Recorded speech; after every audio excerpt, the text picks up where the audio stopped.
because this topic is that important. What makes a team successful, effective? What helps grow that team? What helps you take the next step in that team performance? So there's going to be a lot of stuff here. So, like a lot of us Sandler trainers, we do a lot of research for our topics, what we're going to talk on. And I'm researching all this stuff about successful teams. And guess what? Google was doing the same research. So Google, arguably one of the largest data analytical, companies that have a huge database, they started their own project. They decided to answer the following question: what makes a team effective? So I'm like, I wonder what Google has to say. I wonder how this matches up with what we teach at Sandler. And so what's really neat is Google started a project in 2017 called Project Aristotle. And one of Aristotle's famous quotes are right there. So Google's analytical team found that what really matters about having effective teams, it's not so much who's on the team, it's more about how the team works together, AKA culture, right, people? Culture. It wasn't so much who the people were, but how they worked together, and certainly the culture that impacted that. So Google came up with 5 key elements that make teams more effective, more successful. So we're going to go through those. And I'm pretty old, so I refer to like the David Letterman top 10 list. I don't know if you're familiar with anybody. So this is going to be the top 5 list. Number 1, by far, being the most important. We'll get there. So let's get rolling here, okay? So impact. So what Google found out, and I think this will resonate with you guys, is it's important for every team member to understand that there's a bigger goal here. Maybe it's an impact that a company is making in their community or with their clients, but it's bigger than those financial goals. It's bigger than the EBITDA. It's bigger than gross margin, right? How are you making an impact? This impact may also be very personal. It may be an individual personal impact that an individual team member has latched onto that's important to them. Now, what's important here is this can be very subjective.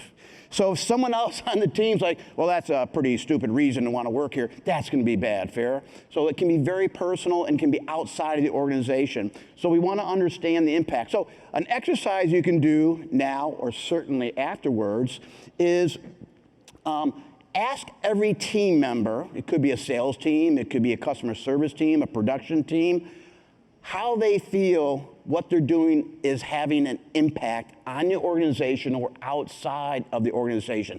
You'll be amazed at what you hear. It's a great exercise to do. And you can use a lot of the language that Hamish just taught us, right, to uncover these types of things.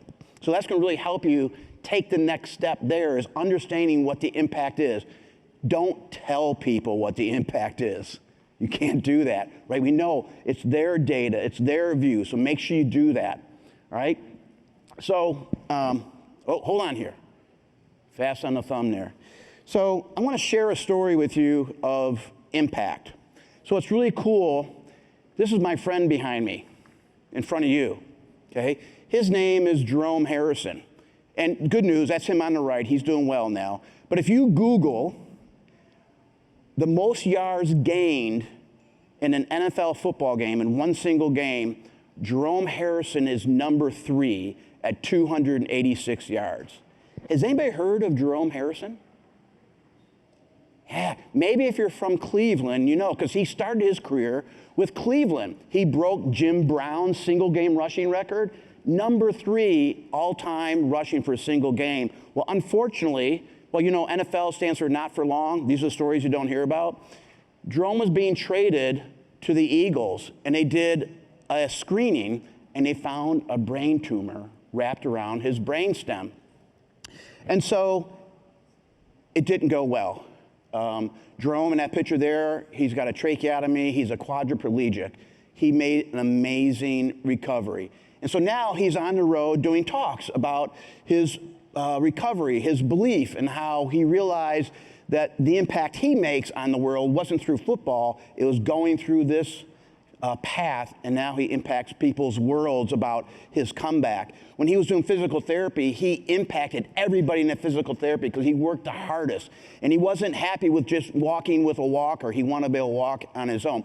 So I had Jerome speak to one of my clients. And interesting enough, and I got him right here, the name of their company is the Intermed Group. And it's really cool. What they do at their company is they maintain all biomedical imaging equipment. What those buzzwords mean is when you're in a hospital, when you're at the doctor, whatever machines you're using, it could be a complicated CAT scan, an MRI, whatever it is, right? It's important that those machines work properly, fair? You want to make sure they're maintained, they're up to speed. Well, that's what my awesome clients here do. They make sure those machines are up to speed. And so Jerome talked to them, and something happened that they never experienced before.